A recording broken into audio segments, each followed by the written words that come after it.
Hi, Cynthia. Hi, Joyce. Thanks for chatting with me. I'm so excited to be talking to you today about what you and Jamie are building. So tell us more about what is Stix, more about your background first, because we met in 2018 or 2017, and I heard your pitch, and I don't think you have changed your mission or vision, and you're still doing wonderful. Thank you. Well, I think our mission and our vision have expanded. So I'll start with my background. My story and Jamie's story, my co-founder, they really go hand in hand because we met right after college through the Venture for America Fellowship. We went our separate ways and then ended up joining together on the founding team of Hungry Harvest. There, I led expansion, I led growth, Jamie led product and customer experience, and we became passionate about creating better experiences for a female consumer. But I think we also learned something really important, which is that founders are people too, not to quote, the 90s People magazine pages, but the founders of Hungry Harvest, they were young. They didn't know what they were doing at the beginning. And Jamie and I realized, like, holy crap, if they can do it, there's no reason why we can't do it either. And so we loved working together. We were friends and we were coworkers. We have very complementary and different sorts of skill sets. Right. So we started daydreaming about starting a company together. And then the infamous Stix story, which is I ran into my boyfriend's mom while I was buying a pregnancy test and called Jamie crying. But out of that moment, Stix was born. So when we first met, I think it was 2018 or 2019. I think we were pre-product. Exactly. You didn't even raise money yet. No. We were really, really early. Yeah. It was just an idea. You were pitching it. It was, truly just an idea. Like maybe we had a couple of slides, maybe we had gotten some product samples, but that was definitely it. Although we definitely had a name that came to us pretty early. But, initially what we were really focused on was the pregnancy test specifically, because I had this terrible experience because Jamie and I had this early hunch that there was this untapped market of pregnancy test consumers because every other pregnancy test at the time was all about getting women pregnant. But we knew there was this large portion of the market using this product who didn't want to be pregnant. And so we knew there was definitely this brand opportunity. And that was one of our earliest realizations. I think probably when we started talking, Joyce, or when you first heard me pitch, it was about pregnancy tests. And maybe there was ovulation tests and a couple of other products that we had just No, it was just pregnancy tests because you want other women or other people to avoid the experience that you had to go through. Yes. And so that's how we started. We started with this honestly small idea and this small hypothesis, but we approached it how we now continue to approach everything at Stix, which is testing and learning and listening to our customer. So we put a pregnancy test out into the world. Jamie and I were packaging themselves. We used to invite all of our friends over and buy pizza because we couldn't afford a warehouse or to pay anybody to package all the products and ship them out all the time. I was running to the post office every single day. And I think, our initial mission, and that elements of this has held true, is to create a better experience around these products that are this product at the time that was for such a vulnerable moment. But what's happened as we've learned and we've grown and we've listened is we've really zoomed out to this mission of empowering confident health decisions when it comes to vaginal and reproductive health. Because it's not just products that we offer today. Education has become really core to what we do, because from talking to customers, from putting out MVPs of digital product, from listening to what the market really needs, we understood that it's not just that buying yeast infection treatment is not a great experience if you go into a drugstore today. It's that it's confusing to understand how they work. It's that you don't even know what yeast infection treatment to buy, but so many steps beyond that. It's that we're never taught what normal or abnormal vaginal discharge even is. And so we have to start at the very beginning because our healthcare system and our system of health and sex education has failed us. And so we need to start at level one in order to really, really build towards this bigger mission. And I think a lot of times is there are two things. One is, if you think about pregnancy tests, just to start with pregnancy tests, it hasn't been innovated, I don't know for how long, right? A long time. And yes. Whether it's the distribution model, whether it's how the product looks, just everything. And it was a simple idea, but you were innovating all around that first. And then, as you alluded to, which we'll talk about a little bit later, is the education piece. it's embarrassing. Or, you know, some women are scared to ask these questions, right? And there are like New York Times articles or articles about women feel that they are not heard and not being heard when they go to doctors. And so maybe let's talk about that. So how do you put informative content to your users and that they trust your content? Do you have a doctors writing them? Like how do you do that? Yeah, so we have our educational platform, which is called Real Talk, which we recently launched. And so we have medical professionals, doctors and nurse practitioners review every piece of content that we put out, because part of the problem here, and I love to use this as an example, is that, not to bring everything back to vaginal discharge, but it's kind of a visceral example. So today, or, you know, a couple of weeks ago, you were Googling vaginal discharge. You had one of two options. One is you ended up on a scary website that should not be named, thinking that you had cervical cancer. That's one outcome. Or the other outcome is you end up on a platform that has no scientific or medical backing whatsoever, and you end up thinking that you should get a vaginal steaming. That is also an unacceptable answer. So there's this huge gap for medically accurate but easy to consume, bingeable, digestible information, you know, stuff that speaks to us and explains things to us in the way we want it to be. And that's how we think about writing for Real Talk. But it has transformed so much beyond just our own platform too. We make a ton of really fun TikToks. We focus on Instagram, and our emails are all on education, because at the end of the day, that's what people are coming to us for. So your audience, like, tell us more audience, because you obviously had a very clear audience to start with. And I always go back to pitch I heard, and it was so clear. And I heard probably 8 pitches that night. And I said, this group is the one. And you haven't really moved outside of that. And so now you have content. So what's the demographic within kind of this population that you're targeting, that you have found are really loyal, active, seeking information that you're putting out? Yeah, so it's people, broadly speaking, it is people with vaginas ages 18 to 35, but we can definitely get a lot more specific than that.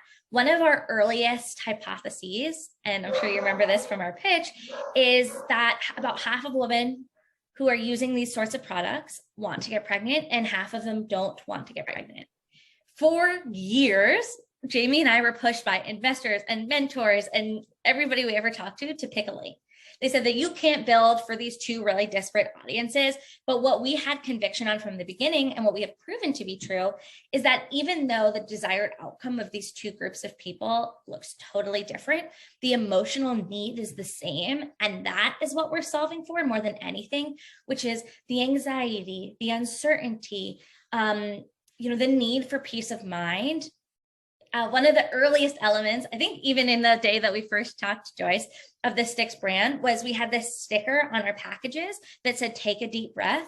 And that continues into the Stix experience today, that idea of bringing calmness into that experience. So not picking a lane with our customers definitely has been really helpful for us.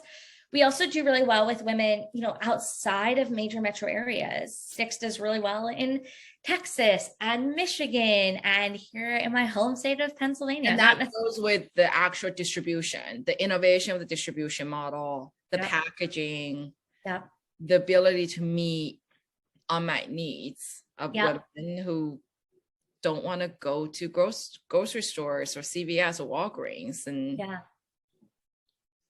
check those products out. Yeah, absolutely. It does. It maps to that. It maps to access to education. It maps to how we're taught about health literacy. It maps to, the confidence that women feel when they make their own decisions. So totally. Yeah. I mean, I personally think that you're building the leader in this category, and you start with such a simple premise, but everything you said, right, is about answering the key question of women, or people who want to know, are they pregnant or not, are they ovulating or not, is what they're seeing on their underwear normal or not. I mean, these are really sensitive, embarrassing questions, or questions people feel very private, and you're providing that forum and that platform and provide value add service and product for them. So I've watched how you built this company with JB. Obviously you have a team, and nowadays it's not that easy to build a very successful and high growing e-commerce business. Yeah. You have to look at CAC, right? Cost acquisition. You have to look at how you do marketing. There are so many channels you can target. You have to figure out what your content looks like. But you have done it so methodically, because I get your emails and you're hiring step by step. It seems like you're not over hiring, you're not under hiring necessarily. What's the playbook? Like, what did you learn from this whole experience? I think any consumer company knows now that the playbook has been thrown out the window. The era, I love to point back to, I remember my first job out of college, we had $1 CPAs on Facebook. Right. Like, that was the glory day. That's never going to happen again. The days where people can say, well, I'm just going to build the next Warby Parker, or whatever the consumer brands that came out even 2 or 3, 5 years ago. Absolutely. Those days are done. We're no longer able to rely on traditional performance marketing as the core and the crux of what we do. I think, iOS 14, if people didn't know that already, iOS 14 launching last year absolutely proved that to be true. And more and more. Tell people more about that. Yeah. So iOS 14 was an Apple update to iPhones, and it restricted access to outside of the Apple ecosystem to certain customer data, and gave customers more control over their data, which is great. Privacy is incredibly important, and we are all incredibly vulnerable online. But what happened, especially in the world of Meta or Facebook or many of the ad platforms, but it really hit Facebook hard, was the algorithm no longer knew how to effectively acquire customers for brands, because Facebook has built this really powerful ad algorithm that you don't need to tell very much. It can go out and find those right people for you. But with this loss of data, the algorithm was sent spinning. So CPMs, the cost to get your ad just in front of anybody, skyrocketed, and cost to acquire to a customer tripled across the board. That's true for us. It was true for pretty much every other consumer brand. And it just proved something that we knew early on, which is that we, at the end of the day, need to control our customer acquisition. It's part of many, many reasons that we have been really methodical. I think when we launched Stix in 2019, we saw the writing of the wall and the end of the direct-to-consumer heyday, and that things weren't going to be so easy and so straightforward here on out. And so part of owning our customer acquisition comes back to our content and education strategy, because it allows us to build a relationship directly with our customers, have all of the information about her that we actually need, not necessarily be relying on Meta's platform and Meta's algorithm to do that. And I think that has been really helpful. I think Jamie and I have also just always been big believers in learning and listening. I think I've said that a couple of times already today, but that means that we test out a concept, we test out the need for a person, we test out a channel, we build a hypothesis and test against it before we overinvest in anything. And I think it's part of why we've been able to do what we've been able to do with the amount of funding that we have to date. So you started with Facebook advertising, right? And now what's your main channel? Is it through your referral program? Is it, through the customer loyalty program you built, plus other things? So a lot of it is SEO and search for the content that we're creating, plus that content being distributed on social, on email, on SMS, and how it's used for referral. But at the end of the day, the education is definitely the biggest driver of our customer acquisition. Paid is important, and you have to be able to do it excellently to win as a consumer brand. But doing paid excellently doesn't mean that you will win, if that makes sense. One thing, would you agree that in order to get the paid advertising right, you have to start with excellent content? Yes. I think that's something that a lot of the, first-time entrepreneurs or entrepreneurs who don't necessarily have a lot of experience in marketing understand, is that you can't just go out and start bidding keywords. You have to build great content, and that takes time. It does. Yeah. You have to build great content. So, every morning on Mondays, the Stix team sits down and we look at our favorite customer testimonial from the past week. And this morning's, we got a review from a customer who said, I saw something on social that spoke exactly to what my need was. And I think that is the key to how we think about marketing at Stix and how consumer brands need to. It's how do you understand what every consumer exactly needs and create something that will speak to them? I think the more and more we see the rise of platforms like TikTok and the rise of the micro and mini influencers, I think the more and more authentic content will become important. Yeah.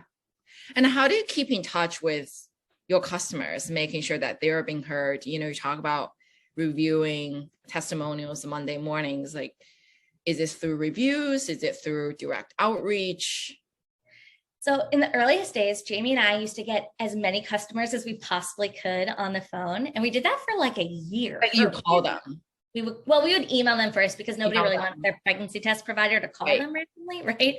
But yeah, we got them on the phone to understand how they found Stix, what they liked, what they didn't like, what they actually needed, because you can survey up the wazoo, but you'll never get as much information by hearing the intonation in someone's voice, by being able to dig in and ask questions about some of the things that they're saying. That's what's led us to a lot of our product expansion. That was more validation of our education level. So that was early. You know, we no longer can get all of those customers on the phone, but you get so many customers now, but we have so many customers. Yeah. But we do have a customer researcher and a customer insights manager, and she sits in the product team. And so much of her job is just talking to customers through one-on-one interviews, through group interviews, through surveys, through chat on our website, through Instagram DMs. You know, we connect with our customers in many ways and many different levels because we're able to get so much insight that guides what she needs and how we can best build for her. Yeah. And it's one of the things where, I mean, this is again why I love what you and Jamie have done, is that you were customer success. Yeah, Jamie was. Jamie was. And yeah, you know, you guys would just email and get on the phone. When did you hire your customer success person? Probably like a year or 2 years ago. Yeah, it was almost 2 years ago now. It was actually our very first hire. Was after the two of us. Yeah. The first person that we brought on was in customer success because we always knew that that was critical. So Jamie at Hungry Harvest, she also started doing something pretty similar. She started in customer success and customer experience. She had a Gmail inbox at the time to manage all the customer interactions and learned the value of that as a research vehicle, that what is so often written off or outsourced quickly is actually core to product development, it's core to marketing, it's core to brand building. Yeah. Another lesson for entrepreneurs, right? Yes. Invest in content, talk to your customers. Yeah. And that you never outgrow it. Action is too small.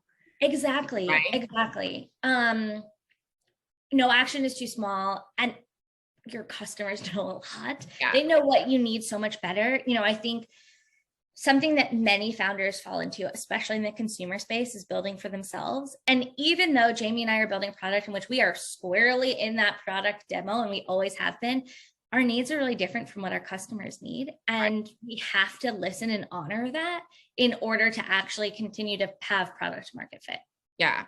So let's talk about the product a little bit more before we come back and talk about the fundraising journey, which I think is interesting in itself. You started with pregnancy tests. What else do you have now? So we started with a pregnancy test in February 2020. In retrospect, a truly insane time to launch a new product. Yeah. We launched our ovulation test. So we spent a little over about a year and a half just selling pregnancy tests. Ovulation test was our most requested product from our customer, but also when we launched our ovulation test, 70% of pregnancy test users didn't even know what an ovulation test was. So it was really in high demand, but also needed a lot of education, which is what we really felt like was our sweet spot. And then we had just those two products for about another year. And in 2022, we went from having this, more fertility and reproductive focus to really bringing vaginal health and vaginal wellness into the fold. We launched a prenatal vitamin, we launched into the UTI category, and then we launched into the yeast infection category. So we went from 2 SKUs to now about 11 standalone SKUs. Wow. Yes. But it took how many years for you to perfect the first two products, right? The pregnancy. First two products, more than 2 years. Yeah. Design, packaging, content, everything. Yep. And it's taken 6 months to figure out each of these new products, because with a new category launch, a new product launch, you have to understand the value that it brings to the consumer, how it stands apart from the market, how you want to be talking about it, the kind of customer testimonial that, like that quote I mentioned this morning, or we reviewed this morning, what really speaks to customers and their needs. So we're still, I don't think we'll ever be at a place where we just put something out into the world and we let it go. Everything needs that fine tuning to ensure that we have product market fit for each of our new categories. Yeah. And for the products that you're building, do you think you'll ever go like international? Like what's the barrier to expand that way? Or you think in the US alone? There are definitely regulatory barriers, but nothing that we're not used to doing here in the US. I absolutely think that we will expand internationally. We're expanding our product line, both the physical products we offer, but also the digital services and components there too. I really appreciate you saying that you believe that we are building the category leader. We do too. And I think, as we've proven over the past couple of years, we start with a little idea and we're able to grow into something really big. So I think there's a lot more coming down the line for us. Yeah. So let's follow the funding journey, right? So, I mean, there's stories about, female founders pitching something to a typical VC and they're like, what is this? Because they don't have experience in using the product. Like, did you encounter that? Or from the very beginning, you're like, these are the only investors we're going to because they were, more likely to understand what we're building. What was the experience like? Painful is the short answer. So, I think I need to caveat all of this with Jamie and I are both white women, and that gives us an immense amount of privilege walking into a space in fundraising, an immense advantage over women of color, and an immense privilege there. So I think that's an important thing to acknowledge off the bat. And female founding companies with exclusively female founders get about 2% of VC funding last year, and that number is going down. Yeah. So with that alone, we are at a disadvantage. I studied economics at an Ivy League university, and I had a male investor ask me, I've managed P&Ls for multi-million-dollar companies. I had an investor ask me who was going to manage the money because he didn't think I was capable of doing it. We've had a lot of doubt placed in us because of our gender, because of our age, because of preconceived notions about who we are and what skills we might have. And then we walk into a room where 9 times... What? You're showing the product. We're showing the product, and 9 times out of 10, it's people who have never experienced the problem that we're solving and don't know how to put themselves in the shoes of a female consumer to be able to understand it. So that adds like 18 other levels of a challenge. Investors have said some of the most ridiculous things to us. They always want to go back and ask their wives, even though we clearly explain that their 60-plus-year-old wives, while smart and have used similar products, aren't necessarily our target demo. Right. They have asked us a lot of things, and in those earliest days, there's a lot of doubt about market size, and people used to say all the time to us, well, you can just buy a pregnancy test on Amazon, so you don't really need this. We had a lot to prove and a lot of obstacles we were set up against. Our first round of funding, we had 250 plus no's. So we didn't honestly have the luxury to say this is the kind of investor we are only going to talk to, because we had to be talking to everybody in order to finally get to the right yeses. We learned a lot, but it was really, really painful to get there. Since then, How much was your seed funding or pre-seed funding? Pre-seed funding. Yeah. Our seed is a really different story. Yeah. We had by the point we reached a seed, we'd proven out there's a clear demand for our people want our product and we can do it really well. And things were really different then. But in those early days, when all you're really selling is a dream and maybe some early insights, it was really, really hard. Yeah. But you have done so much with so little. I don't know if you want to share. You didn't raise that much money. No, so we've now raised a total of about 5 million, but our pre-seed round, so until a year ago, we'd only raised $1.5 million. Right. Yeah. And then you that's after your main two products were launched. You have launched your digital product, right? And then investors saw, well, the numbers are speaking for themselves. Exactly. Yeah. It's a good motivator sometimes to try to prove people wrong. And I think that's definitely what we did. Yeah. Yeah. So how big is the team now? We're 12 people. Just 12 people. And then you're getting all across the US. Yeah, we're mostly in New York and Philadelphia, but we do have a couple of people scattered around. Yeah. And throughout the pandemic, did you find that your business were growing even faster than before? I imagine that was the case. Yeah, because while walking into a CVS before was uncomfortable and a little bit potentially embarrassing for a customer, it became downright dangerous. And while vying for a doctor's time to ask a question was hard and tedious, it became impossible. So these problems that we were solving became so amplified, and that I think sped us up in our product development as well, because we saw that need so much more clearly. So yeah, we were looking actually at our product sales numbers during the very early days of the pandemic the other day, and there was a little bit of a dip in that first week. All of a sudden, things just shot up and kept going from there. Yeah. So one of the things I noticed with you and Jamie is that you still call each other co-founders, right? You guys don't really have other titles. No, we don't. So what's the division of labor? Yeah, so I lead monetization and Jamie leads brand and experience. Internally, we call that vibes and money, but that's the external and more formal definition. So you're the money and Jamie's the vibe. I'm the money and Jamie's the vibe. Yeah.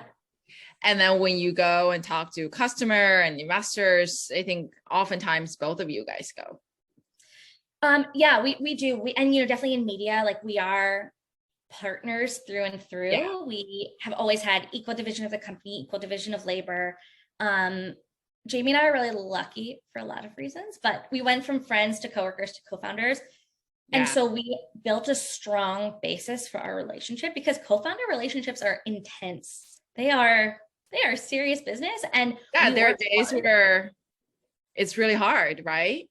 There are days where it's really, really hard. And I mean, it, like any romantic partnership or friendship, it requires work. We basically go to couples counseling. I mean, it's co-founder coaching, but it's basically couples counseling. We work hard at our relationship and building each other up to be the best leaders that we can be together. Yeah. So what are you most excited about? Okay, so we have this product launch that we're working on that will come out this summer that I am really, really excited about as the political and cultural winds are moving in this country. So that's something I'm super excited about. I'm also really excited about some of the work on the digital side that we're doing this year, because we have learned a lot about what our customer needs, and we have an amazing product team in place, and we're working with great developers. And so we're finally at a place where we're ready to pour some gas in the fire on the digital side. And I think that's going to be really cool too. Yeah, I'm excited for you. We'll have to wait till summer to find out, I think. Yes, you'll be the first to know, but yes, summer 2022. Yeah. So for people who are building consumer brands, like they're just starting out and they're thinking about going to Accelerator, or just like, I'm going to put together a Shopify website and start, like what are the first 3 or 5 things that you think they should all ask themselves? Who is this for? What is your value that you're bringing to them? And then stop asking yourself questions and start asking other people. Talk to other founders, talk to who you think your customer might be, talk to anybody who has insight about the space, and learn as much as you can, because you can spend a lot of time in your own head, but until you get market validation, you have no idea what's actually going to happen. How many people did you guys talk to before you? So hundreds in the beginning before we launched. Friends of friends. Yeah. We talked to, any founder we could talk to. We talked to investors that we maybe knew through our network. We surveyed people. We tried to get as much of an understanding as we possibly could. Oh yeah, we joined random Facebook groups and started asking questions in there to understand how women were interacting. But isn't that growth hacking though? Like, though in some ways, It's right? It's honestly, it's bringing growth hacking to customer experience. Yeah. Customer research. Yeah. 100%. Yeah. And I think, there's definitely two main ways that people approach brand building. I think some people raise a lot of capital and hire an agency and have a big splashy launch. But at Stix, we really believe in learning. And I don't think you have the opportunity to do that with that method. So we've never had a big splashy launch with Stix. I think this summer in many ways will be our big coming out moment, but we are like the little train that could. We just chug forward, constantly getting better and better at what we do. And honestly, I think that's why we're winning and why we're going to win. Yeah. All right. Show us the hat. Oh, yes. And with that, okay. I'm repping my Stix swag this morning. Yeah. So what's the website? Tell people who don't know. Yes, you can check us out at GetStix, GetStix.com. Follow us on Instagram or TikTok or any other social channel, GetStix. And look forward to, especially if you're one of our customers, hearing from you soon. Yeah.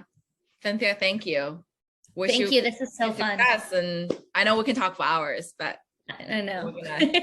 So thanks again. Talk soon. Thank you.